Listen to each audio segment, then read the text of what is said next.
Hey everyone, and welcome to today's Explainer. We are jumping right into the ultimate convenience hack for everyday commuters and tourists exploring Queensland.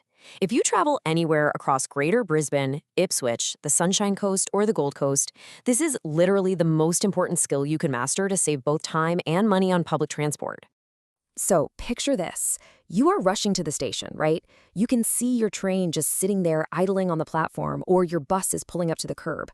But instead of jumping on board, you're stuck in this agonizingly slow-moving queue at the ticket machine, frantically digging around for your wallet. And of course, just as you finally get your ticket, the doors close and your ride pulls away. It's universally frustrating, but the good news is it's completely avoidable.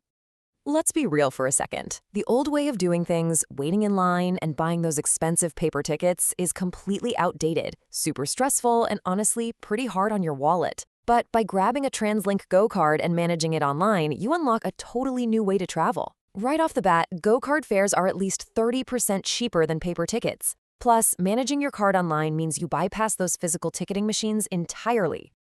All right, so here is our roadmap for today. We're going to cover the Go card advantage, how to reload online, the absolute game changer that is the auto top-up hack, some quick troubleshooting, and finally, managing your trip history. Let's get right into it.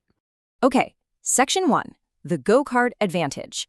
Look, having a Go card is absolutely the foundation of a smooth commute. Just imagine strolling into Central Station, right, in the middle of the morning rush hour. It's complete chaos, right? But while dozens of people are stressed out and bottlenecked at the ticketing machines, you just effortlessly bypass the whole shebang. You smoothly tap your card on the validator and breeze straight to your platform. It calculates your fares automatically, applies off-peak discounts, and the best part, it works across buses, trains, ferries, and trams all over Southeast Queensland.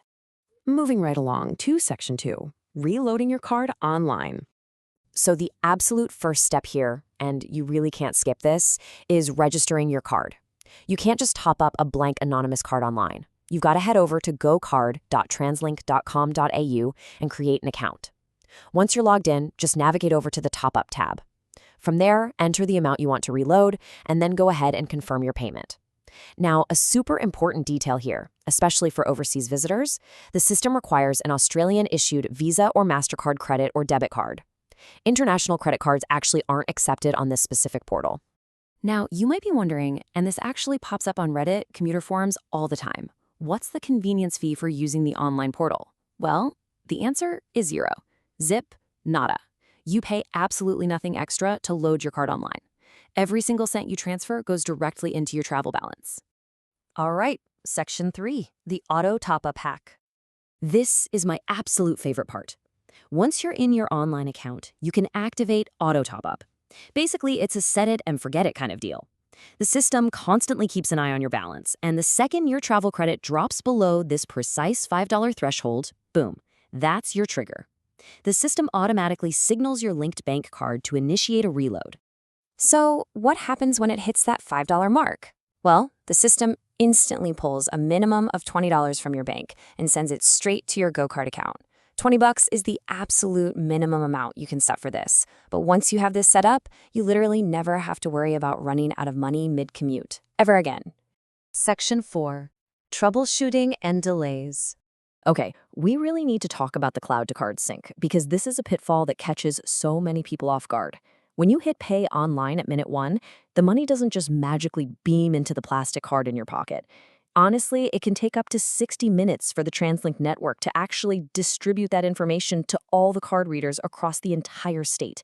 And get this, the money doesn't even load onto your physical card until you actually tap it onto a reader. Oh, and if you completely forget to travel and don't tap on within 60 days of making that online payment, the system just automatically reverses the transaction and sends the money right back to your bank account. So the golden rule here, always top up at least an hour before you travel. But hey, what if you did everything right and you still get that dreaded red light and a harsh beep at the validator?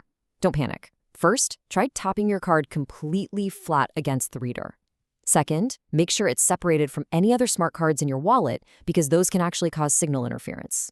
And third, check the plastic itself for deep scratches or holes. If your card is physically damaged, you're unfortunately going to need to buy a new one and just transfer your balance over online. And finally, Section 5, managing trip history. So, checking your portal isn't just about topping up. You can actually see your entire travel history in there. And this is totally crucial because if you forget to tap off at the end of a trip, or maybe the reader just glitches out, you might get slapped with a fixed default fare, which is generally $2.50. But if you spot this area in your history, there's no need to call anyone and wait on hold. You just click the report link right next to the trip, submit a quick fare adjustment request, and it's usually resolved and credited back to you within 48 hours. Just remember, you absolutely have to do this within 120 days of the error. Before we wrap up this explainer, I've got to give you a quick evergreen pro tip on digital security. You might see third-party apps out there claiming they can manage your transit cards for you. Honestly, using them is a direct breach of your GoCard terms and conditions. Always, always make sure you are on the official TransLink website, that's gocard.translink.com.au, to protect your financial data and dodge any scams. Also, just keep in mind that specific ticketing processes and accepted payment methods can sometimes vary slightly over time or if you're traveling in different regions, so checking the official site is always your best bet.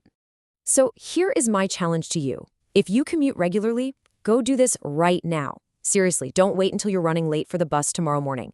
Take 3 minutes, log into the official site, register your card, and just turn on that auto top-up feature.